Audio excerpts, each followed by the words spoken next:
हाय मेरे प्यारे दोस्तों, आप सभी का स्वागत है अपने चैनल खुरई जीएमएस कोचिंग में। यहाँ पर हम कक्षा 7 का विषय हिंदी प्रोजेक्ट लेकर आए हैं। आशा करेंगे आप सभी को समझ में आ गया होगा। इतनी जानकारी तो हर एक पेपर में भर रहे हो। अगर नहीं आती तो यहाँ पर अपना नाम, पिताजी के नाम, शाला का नाम और कक्षा लिखना है। चलिए आगे चलते हैं, ठीक है। तो यहाँ पर आप आगे चलोगे तो आगे आपका क्या आने वाला है, तो यहाँ पर आपको किसी एक पक्षी का चित्र लिखना था, जो हम आगे आपको प्रोवाइड करने वाले हैं। इस तरह आप पार सकते हैं, ठीक है। अगर किसी का है तो आप यहाँ पर बताए जाएंगे, आगे क्वेश्चन है उनका पूछा जाएगा। तो ये मोर का पंख है, किसका है? मोर का है। तो चलिए आगे चलते हैं।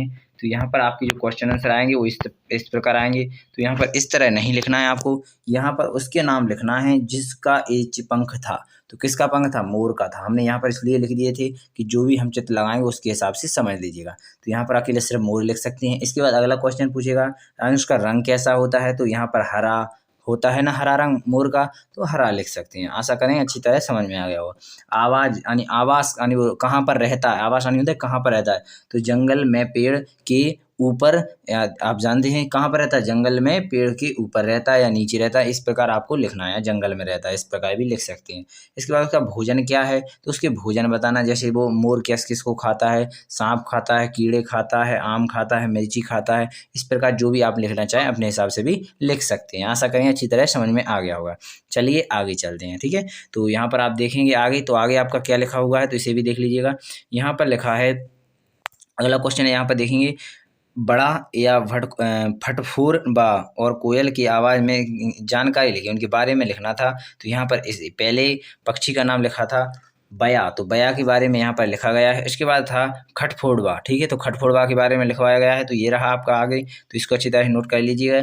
इसके बाद कोयल था, कोयल को हम इस तरह लाए हैं, तो यहाँ पर ये रहा आपका कोयल का, तो कोयल को भी अच्छी तरह से नोट कर लीजिएगा। यहाँ पर आपको दिख रहा होगा, अच्छे आशा करेंगे। चलिए अगले वाले क्वेश्चनों पर चलते हैं। तो यहाँ पर ये रहा आपका अगला वाला क्वेश्चन, जो आपको यहाँ पर पहेली भरनी थी। इस प्रकार हमने बताया है, इसी को भर लीजिएगा। एक एक करके इन क्वेश्चनों को भी देख लीजिएगा। यहाँ पर लिखा है दो कविताएं पाठ के कवि का नाम लिखिए, ठीक है। दो कविताएं पाठ के कवि का नाम लिखिए, यानी पाठ के कवि का नाम लिखना है। दो कविता पाठ के यानी दो कविता पाठ के, तो क्या है, पहले से लिखना है बाएं से दाएं, तो इस तरफ लिखना है पहले में ही। तो नागार्जुन किसका नाम था? पहले पाठ की कविता कवि का नाम लिखिए, तो कवि का नाम था क्या था? नागार्जुन। तो यहाँ पर लिखा है नाग अर्जुन। आशा करेंगे अच्छी तरह समझ में आ गया होगा।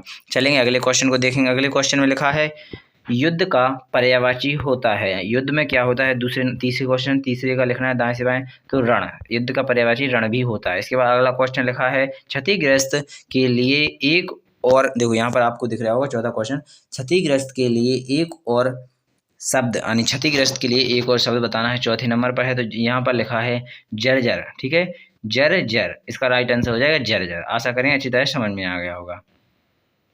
तो अब चलेंगे आगे। तो यहाँ पर लिखा है जामुन के रंग बाला, यानी जामुन के रंग बाला लिखना है। सातवां क्वेश्चन में, तो कौन सा होता है जामुन का रंग बाला? तो यहाँ पर बैगनी इसका रंग होता है। चलिए अगले क्वेश्चन में ऊपर से नीचे, यानी गुस्से का भाव, गुस्से का भाव, यानी गुस्से का भाव पहले में लिखा है, तो क्या होगा?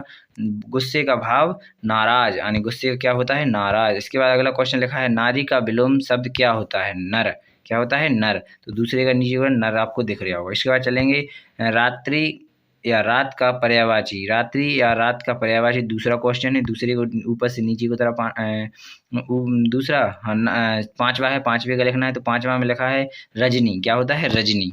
रात्रि व रात का पर्यायवाची रजनी होता है, ठीक है। चलेंगे आगे क्वेश्चन पर। तो यहाँ पर लिखा है नील गगन शब्द से विशेषण होगा, यानी नील गमन गगन शब्द का विशेषण होगा। तो छठवां क्वेश्चन था, क्या था? नीला, ठीक है, नील गगन शब्द का विशेषण होगा नीला। आशा करेंगे सभी क्वेश्चन से इतना समझ में आ गए होंगे।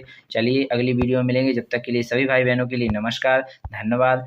यहाँ पर आपकी अगली वीडियो प्रारंभ होने वाली है, तो आशा करेंगे सबको अच्छी तरह समझ में आ गए होंगे। बिना टाइम खराब किए वीडियो को यहीं पर विराम देते हैं। धन्यवाद। अगली वीडियो में भारत माता की जय।